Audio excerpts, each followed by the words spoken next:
For years, your children have been enjoying the best. Nutrilac, adapted to suit your little one's dietary needs. Nutrilac has always taken care of your children and brings nature's best, plus vitamins and minerals, to give your baby the strength and protection it needs. Zinc, the power behind your baby's intelligence, helping your little one grow up smarter and wise. Selenium, the protector of your baby's immunity, so that he can fight disease. Vitamin D, to give your baby healthy bones and teeth and to make him grow strong and powerful. Discover these 3 superpowers in the new Nutrilac Immunoprotect formula. For inquiries about Nutrilac Immunoprotect, contact Fawani Enterprise, Banjul on 7191815. Nutrilac, everything your baby needs to grow. Hero Baby Milk is now available in the Gambia. Hero Baby is a leading brand of baby food in different countries of Europe. Hero Baby is produced under the most modern and secure processes to guarantee to mothers that they are giving their babies the highest quality product. Hero Baby counts on its own Institute of Infant Nutrition, supported by the most important health professionals and organizations worldwide. So the correct ingredients are used towards each stage of a baby's development. Hero Baby, always the best for your baby.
And a warm welcome to Grts News. We are live broadcasting for viewers in the Gambia and around the world.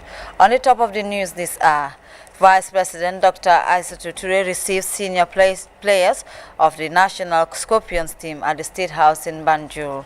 Basic and Secondary Education Minister lays foundation stone for the construction of a teachers' quarters at the borderline community of Bolibanna in the Upper River region. Local authorities undertake major road drainage works across the Greater Banjul areas to mitigate the effects of flooding ahead of the rainy season. In sports, the National Domestic Division 2 League edges closer to the end, with league leaders Falcon and Samga football clubs all poised to clinch the crown.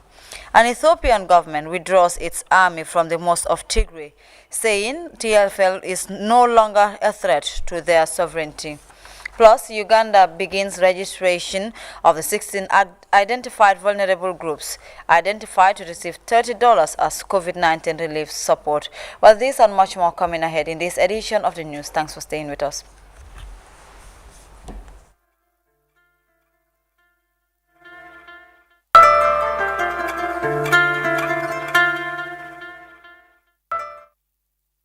Welcome to Grts News with me, Aissatou Keita. We begin with the presidency because the Vice President, Dr. Aissatou Touré, who on Thursday received in audience some senior players of the Gambia national team at the State House in Banjul. The players were led to the presidency by the Presidential Advisor on Youth Matters, Henry Gomez, and the Gambia's Goodwill Ambassador on Sports, Tijan Jaite. The dialogue, according to the players, is meant to show appreciation to the government for the continuous support to the senior national team and to discuss plans and way forward for football in the country. Yero Jallo has the details. The dialogue, according to players, is meant to seek support as well as show appreciation to the government for its support to the senior national team. The Vice President, Dr. Aissatou Toure, commended the boys for their sacrifice, dedication, and patriotism to national duty while urging them to keep up the momentum. She used the opportunity to assure senior Scorpions of government's resolve to address their demands. It is about the respect, the recognition, and the motivation. That is why you came. You left all that to be part of the team to bring the flag of Gambia on top. So I don't think the money that is now at stake, that is being discussed, for me, is not important. It is about people understanding it. And you know, people can politicize matters. And maybe sometimes it's not even coming from you, but it may be coming from other parties, not political parties. What I'm saying, parties in terms of actors who may want to misrepresent your perspectives in a way that will make people feel that you are working for money, and it is not. Of course, money is important, but we must understand where we are coming as a country. His Excellency President Barrow is making sure that youths are giving primary attention in his government, because he knows you are the leaders of today and tomorrow, and you are the demographic dividend that we have to unleash their potential for them to be able to contribute to the development and recognition of Gambia as a sovereign state, as a progressive state, as a democracy where freedom of expression, good governance, and liberty is exercised. The Minister of Youth and Sports, Bakari Baji, called on the boys to put national interests first. Bonuses, qualification bonuses, yes, it's part of sports. But like the coach said, for the fact that there was no arrangement that was made to say if we win, if we qualify, we will have to get this. It will then be up to government to see what is available based on the resources, and said we want to give this to the team. But now we recognize the fact that this is not much money. And we also did not say we are paying the team. We said we're giving this as a bonus because they have qualified to take us to the AFCON. Then government internally, we were discussing as to what else can we do in addition to that cash. But again, because of the unavailability of other means, at least at the moment, we thought it would have been important just to go ahead and do that ceremony and present to them whatever we have. The Presidential Advisor on Youth and Goodwill Ambassador on Sports, Henry Gomez and Tijan Jete respectively, both as the players of government's commitment to the development of sports and football in particular. The manager of the national team and the Scorpions vice captain, Usman Chodrame and Omar Koli, all hailed the government for their intervention in the senior national team and assured them of their readiness to dialogue to chart the way forward. Our meeting today was to come together with with the government, and also to show them appreciation for what they've been doing for us in the past, but also to show them that we still need more. We still need more from them, because we all know football is it's a game. Without finance, it can never go forward. So especially when it comes to our traveling, I mean, it's getting better now because our last two camps, we've been getting like a private chartered flight, which we really appreciated, and but still, we want to have more. For GRTS News, this is Yero Jallo reporting. The Minister of Basic and Secondary Education, Claudiana A. Cole, has presided over the laying of a foundation stone of a staff quarters at Bulibana Basic Cycle School in Kantora in the Upper River region. The multi-million-dollar project is funded by the Gambia Teachers Union Cooperative Credit Union to help improve the living conditions of teachers who are finding it difficult to acquire housing in the hard-to-reach communities. Seydou Kalmara reports from the Upper River region. Construction of these staff quarters in the far-flung communities of Bulibana in the Kantora district is meant to address the challenges of teachers' accommodation in the school. Bulibana is one of the hard-to-reach communities that has faced with challenges of getting a decent staff quarters, thanks to the timely intervention by the Gambia Teachers Credit Union. Education officials have been hailing the move as a giant step in improving the welfare of teachers in the school and also enhance performance. We talk about performance, but we rarely look at what teachers are going through. So this is one way of bringing it to the attention to the powers that be and support the teachers and address it. We, Gambia Teachers Union, we are proud to amplify our voices, to tell the whole world that our relationship with the Ministry of Basic and Secondary Education is a cordial one, is a friendly one. It is built on mutual respect and understanding. And when I sit down and I list the number of committees we sit on, they ask us, how do you do it? We do it because we don't throw stones. We negotiate, we lobby, we advocate, we sit around the table and we discuss, all for the interests of the teachers. And today, I am saying the commitment is more today than ever before. We will continue the dialogue. The interest of the teachers is what we believe in. Cardinal objective of cooperative globally is helping members, and this was amply demonstrated by the Teachers Cooperative Union in the successful realization of this project. It is important to note that Bolibana basic cycle is the furthest you can go east. If we go beyond this, we'll be in Senegal. Because when GTU decided in 1992 through a resolution to form a cooperative for its members, little did we know that the pioneers had a vision that we will at some point be able to do this for ourselves. This is significant. And I went around, really, to be honest with you, it's very, very sad in some situations where teachers find it extremely difficult to find accommodation. Even wherein they have money, they find it difficult to get accommodation. So the best would be getting staff quarters for them in the schools where they teach, so that they free themselves from this burden of looking for accommodation in the schools that they teach. The Minister of Basic and Secondary Education, Claudia Nakol, expressed delight and appreciation for the gesture rendered by the Gambia Teachers Cooperative Credit Union to construct a standard teachers' quarters in Bolibana to address the accommodation difficulties of teachers. This teachers' quarters is going to be one of a kind. It's going to be one of a kind. And you can be proud of yourself. And you can be proud of the union to which you belong. I am proud of the union. Even though I am Minister of Basic and Secondary Education today, I have reached retirement age. I still contribute to the credit union. Jana Manida, am I right? Yes. Is my contribution still reaching you? And somebody just said it here, that the teachers are very important in the equation of education. And education is also important for self-development and as well as national development. Without education, there wouldn't be any national development. Education officials are taking great steps to improve education service delivery, especially in rural Gambia. This facility intended for teachers in the community of Bolibana will significantly help to address accommodation challenges that have seen some of the teachers in this school temporarily lodged in classrooms. Said Kamara, reporting for Grts News from Basse Upper River Region.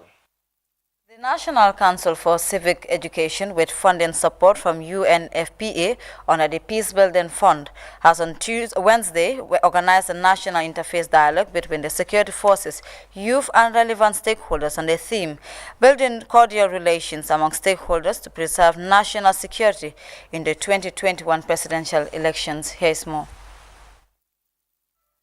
Convergence of key stakeholders in the country with peace and security as a resonating theme of the convergence.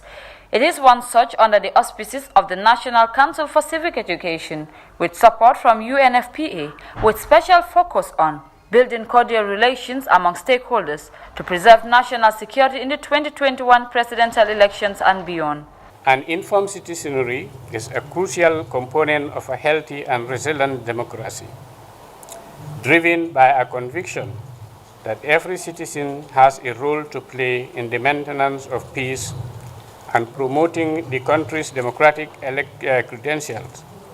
The National Council for Civic Education engage in a variety of civic education activities to inform citizens about their civic rights and responsibilities, and empower them to be able to actively participate in governance and development process of the country. This is why UNFPA, with the support of the United Nations Peace Building Fund, under a project titled Young Women and Men, are stakeholders in ensuring peaceful democratic processes and advocate for the prevention of violence and hate speech, is supporting the National Council and other partners to strengthen the conversations in the polity and to ensure peace in our processes. Timely assessed by stakeholders being one of the proactive measures used for the prevention and management strategies to respond to possible political disorders.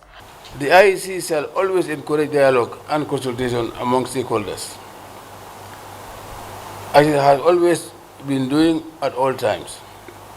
Furthermore, the IEC shall take part in any process that works towards the maintenance of peace and service at all times.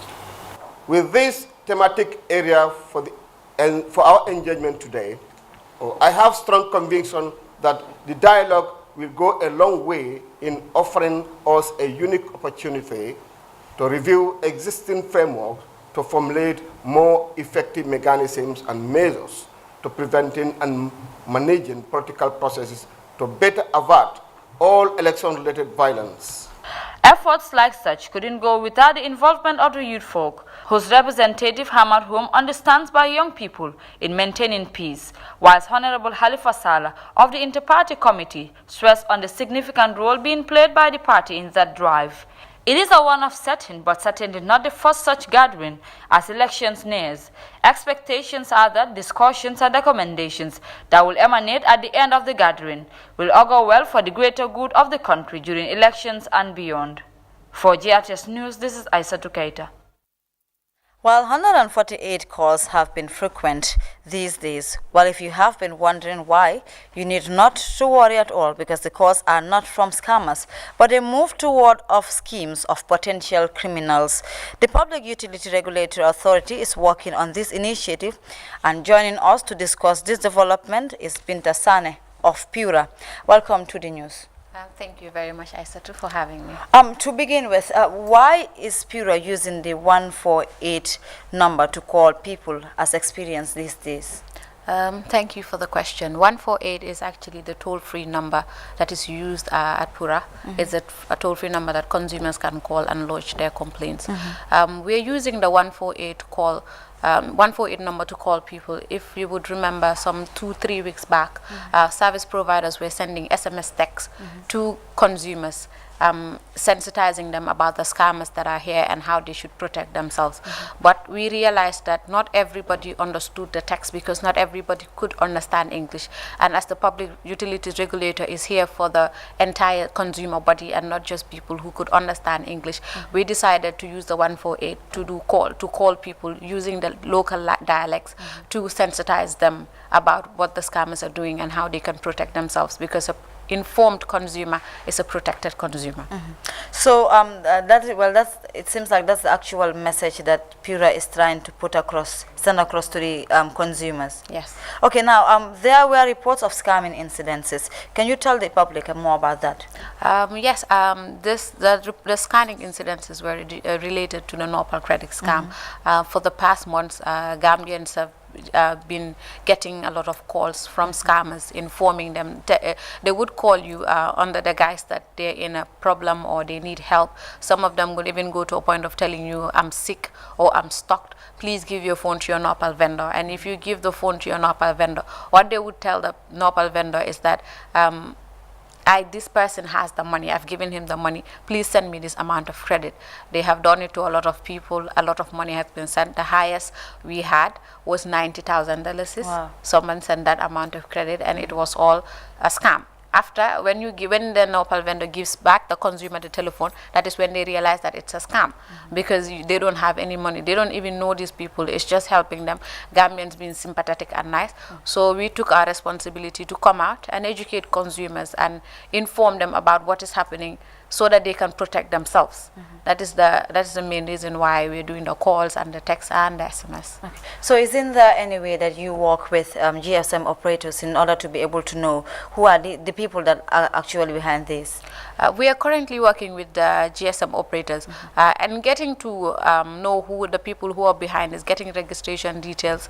It's not difficult, but the Pura, we are taking our responsibility to take a further step than that, not just working with the GSM operators, but we currently have a task force that involves the police, that involves the SIS, state intelligence, because we want to apprehend people who are behind this scam and they face the full force of the law, because they cannot be scamming people. It's a criminal activity. You cannot affect people's livelihoods, and we just get the details of your registration and stop at that. So we currently have a task force that is working tirelessly day in, day out to see that these culprits are apprehended.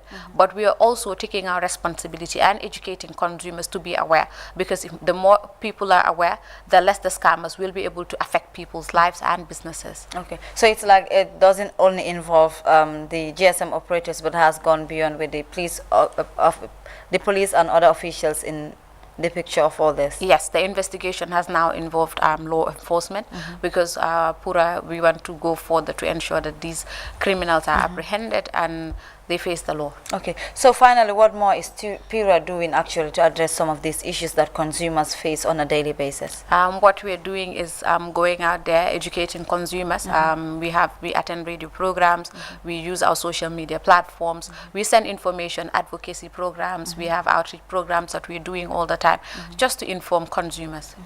Educated consumer is a protected consumer. We also have a toll-free line called, that is the 148 number. If you have any complaints or concerns with regards to any service that's a public duty that is under Pura that we regulate, you can call us on 148 and lodge your complaints. We will work on it. It's not just only the scam, because we regulate water, we regulate electricity, we regulate petroleum, we regulate the ISPs, we regulate the telecom sector. So any concerns or complaints you have with those sectors, and you call their customer service even once and you're not satisfied, you can call Pura on 148 and we will surely work on your complaints and provide solutions. Well, Binta Sane, it was a pleasure having you in the news. Thank you very much, Aisatu. Well, that was Binta Sane there talking to me on the 148 calls which the authority is using to warn of potential fraudsters. Moving on, UNESCO NATCOM on Tuesday bankrolls a 2-day climate policy sensitization platform. Well, as Modu Bajan reports, the conclave targeted women and youth stakeholders in line with the project dubbed Women and Youth Engagement through Disaster Risk Management for Sustainable Climate Change.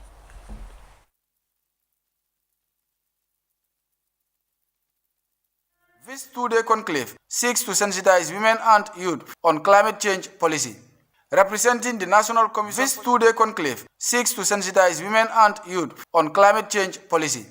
Representing the National Commission for UNESCO, Maimouna Sidibe delved on the significance of the project, which seeks to address climate change challenges, as well as those of the COVID-19 pandemic among women and youth.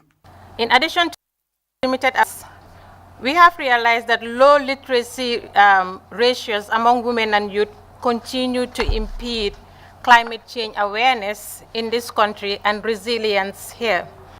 The COVID-19 pandemic, it is a crisis affecting every aspect of our lives and one that has revealed the fragility of our interdependence with nature. Additionally, addressing the gathering, Maimouna said that efforts are needed in order to take charge of emissions and other issues leading to global warming. The International Climate Change IPCC warns that in order to contain the effects of global warming to 1.5 degrees centigrade until the end of this century, compared to the 2 degrees centigrade scenario regarded as catastrophic, we need rapid, far-reaching and unprecedented changes in all aspects of society. Going by the words of Dr. Dauda Baji of the National Environment Agency NEA, the challenges of climate change are humanly spearheaded. He added that this global constraint requires solutions from all and sundry. The issue of climate change is a challenge for all humankind. And most of the problems that are associated with the change is ourselves. Now, what can we do as a people to address those problems?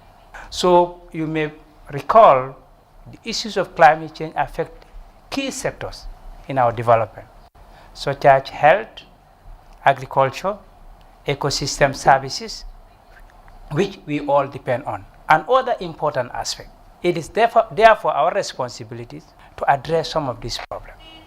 For Omar Sise, a member of the National Assembly Select Committee on Environment, environment matters are important and as such require robust moves for their protection. At the end of the day, everything will be tabled before the National Assembly for them to better legislate such laws in order to guide the environment. The way the environment is destroyed or is continually destroyed by the educated generation is not actually the way it was protected by the old people who were not even educated. So I think we have a greater role to play in this in order to better protect the environment, in order to ensure that the generations that are yet to come also can realize something from the environment. NEA Senior Program Officer Mariatu Dumbuya, who also participated at the sensitization exercise, hailed the utilization of UNESCO's One Basket policy to address climate change issues. The significance of this workshop is it's bringing different partners or stakeholders that have a stake in climate change to have one basket approach to the problem of climate change in the Gambia in supporting women and youth in the Gambia. If you've seen in the past, there are instances where different partners will come up with their own initiative to support women and youth without coming with a holistic approach to the extent the beneficiaries are not having what they are expected of having. And so many people are brought on board, especially the teachers who serve as role models within our community. Lasting for 2 days, the engagement is duly meant to increase the awareness of participants so as to contribute to carbon reduction while being more resilient to the bottlenecks of climate change. For the news, this is Modu Bajan. The Ministry of Environment, Climate Change and Natural Resources on Wednesday reviewed and validated the draft report on charcoal value chain assessment in the Gambia at a national stakeholders workshop in Bijilo. The report is the outcome of a consultancy funded by FAO under the community-based Sustainable Dryland Forest Management Project. Aissatou Jata Gassama has the details. This charcoal value chain assessment report aims to identify and promote viable options to augment the country's sustainable production and charcoal consumption. As Dr. Mustafa Sise of FAO explains, the report is set to form the Gambia's forestry policy formulation as well as the development of a long-term forestry sector plan, considering the value and contribution of the charcoal industry to the enhancement of livelihoods and the overall economy. Dr. Sise further delved on Sustainable Development Goal 15, including elements such as sustainable management of forests, reducing land degradation, deforestation, and biodiversity, amongst others. A detailed assessment and review of the sector in terms of rules set and guiding principles, as well as practice, is needed to inform future policy direction and engagements that address in a holistic manner the issues in the charcoal sector, as well as potential viable enterprises. This must look beyond a single intervention along the value chain, but rather a combination of many things to make it successful and sustainable. Dr. Sise again underscored the objective of the project, saying that it strengthens policy and institutional capacities as well as promotes sustainable community-based dryland forest management and restoration. The study shows that charcoal value chain in the Gambia is characterized by poor regulatory frameworks dominated by a few businessmen. The use of old technology for charcoal production, for converting the wood to charcoal, is also a problem that needs to be looked at. The Deputy Permanent Secretary, Ministry of Environment, Alhaji Manjang, noted that charcoal is being commercially produced in almost every part of the country. This, he said, makes it a business of choice for the rural poor as it contributes to their household income, mitigate food shortages and unemployment. Surprisingly enough, for some of us who are sitting at the policy level, we pay very little attention to the ways in which charcoal is being produced and sold amid the existing ban. We all know that wood used for charcoal burning is harvested, but do we know or ever bother to know if the wood used to burn charcoal is harvested sustainably? Without coherent policies, charcoal production and transportation and distribution remain informal and, of course, unregulated. Having conducted this, the lead consultant of the Institute for Social Research and Development, Falai C.K. Balde, dilated on some of the elements contained in the draft document. Team 1 was the rural team that went to look at charcoal production at various levels. Team 2 was doing the urban consumption, was the urban team. You have another team looking at policy and as well as the regional exports. That's the trade aspect of it. 69,000 metric tons are still produced in the Gambia. The open fact is charcoal is produced in every region of this country. If you want to ban that, and there is no alternative, there is no other option, no other source of energy, then you're making life difficult for Gambians. If validated, this blueprint will update available data on the charcoal industry in the Gambia and build its value chain in conjunction with all the relevant actors in charcoal industry. For the news, I am Aissatou Jaragasama. As the rainy season kicks off in the Gambia, local authorities have been busy excavating the road drainage system in the Greater Banjul area in a bid to avoid blockage of rainwater, which could lead to flooding.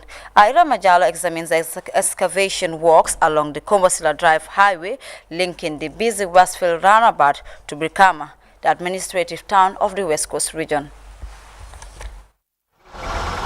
This is the Kombosila Drive, a highway that links the Kanifi municipality to the West Coast region's town of Brikama.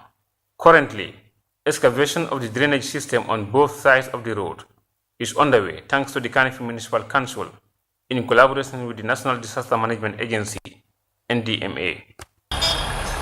Residents and business operators bordering the highway acknowledge the importance of excavating the drainage system to allow free flow of rainwater.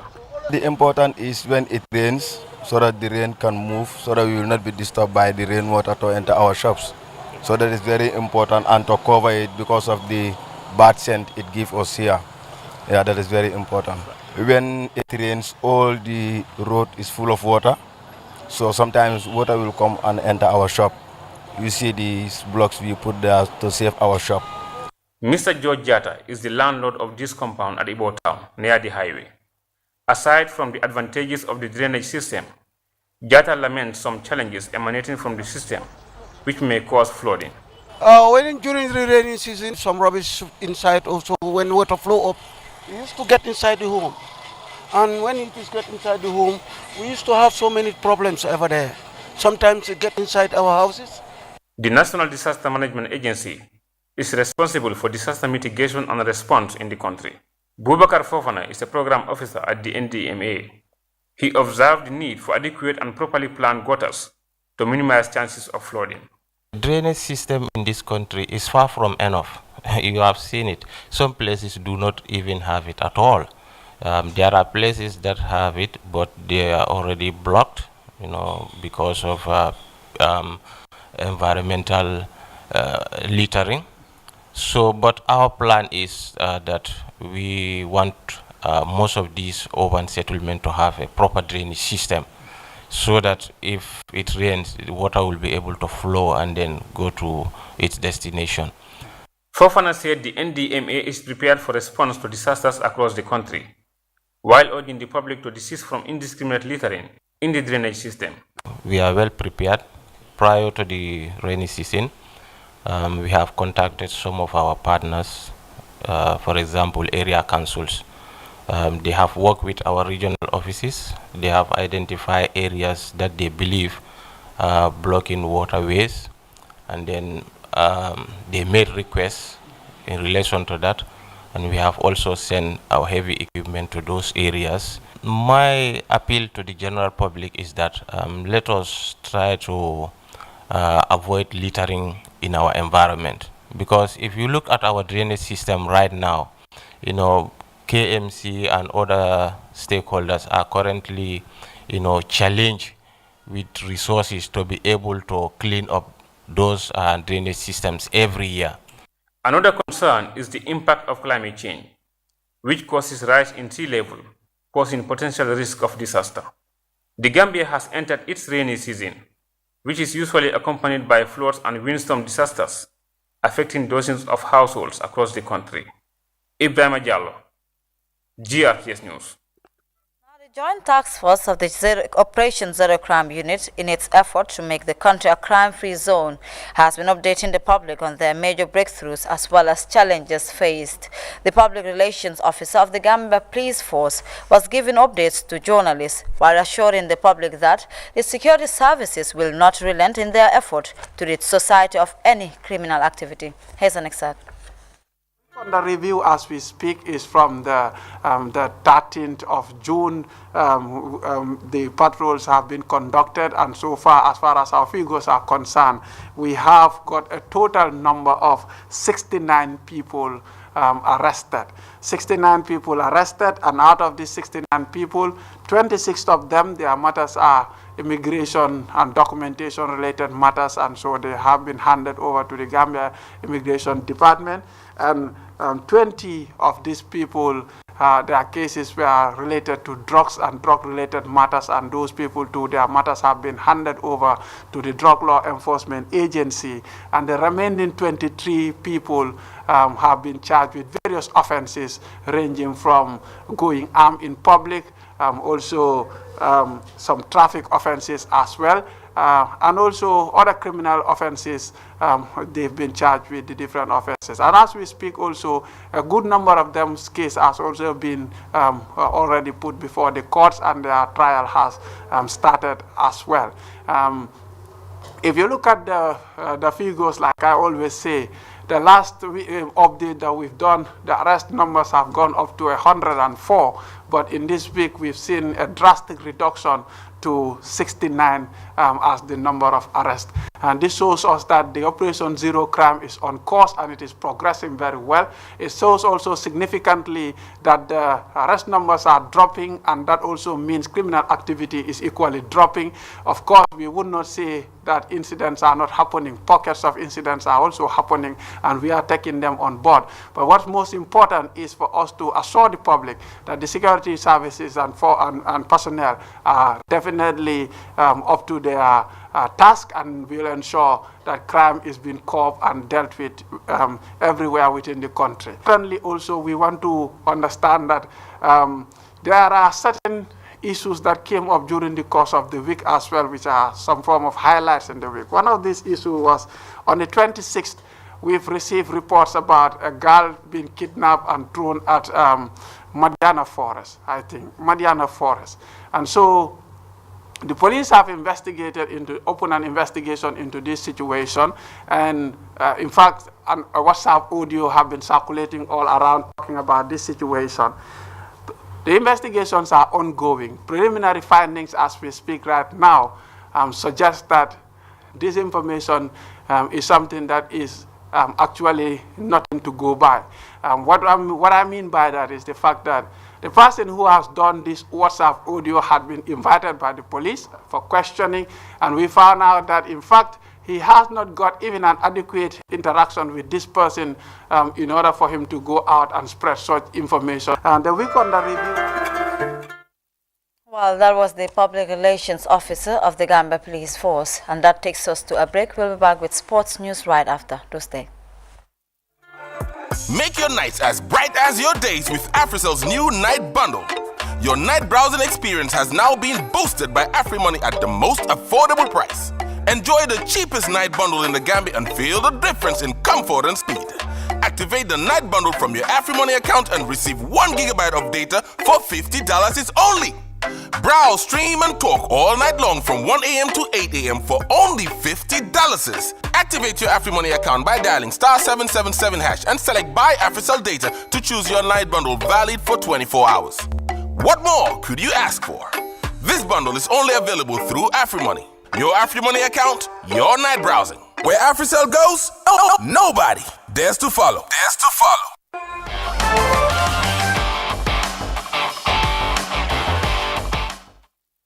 While in sports, the National Domestic Division 2 League continues to gain momentum as it edges closer to the end, with league leaders Falcon and second place Thamga continue the heated chase for the title.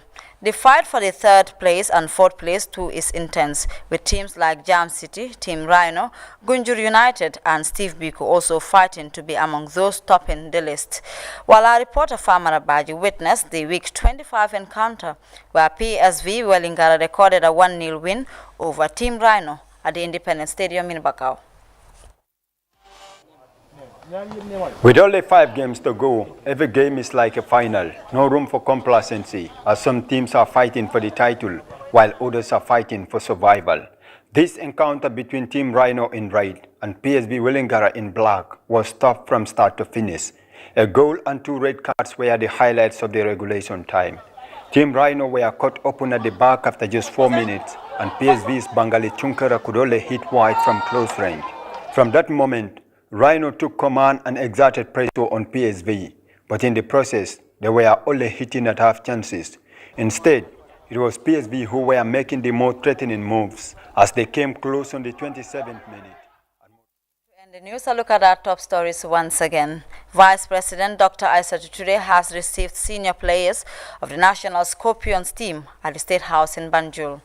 Basic and Secondary Education Minister has laid a foundation stone for the construction of a teacher's quarters at the borderline community of Bolibanna in the Upper River region.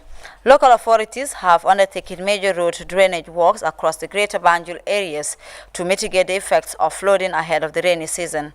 In sports, the National Domestic Division 2 League is edging closer to the end, with league leaders Falcon and Samga football clubs all poised to clinch the crown. And the Ethiopian government has withdrawn its army from most of Tigray, saying TPLF is no longer a threat to their sovereignty. Plus, Uganda has begun the registration of the 16 identified vulnerable groups identified to receive $30 as COVID-19 relief support. Well, that was all for now. Do join us again at 2200 hours for more news and updates. Until then, I was your presenter, Aissatou Keita, and thanks for watching.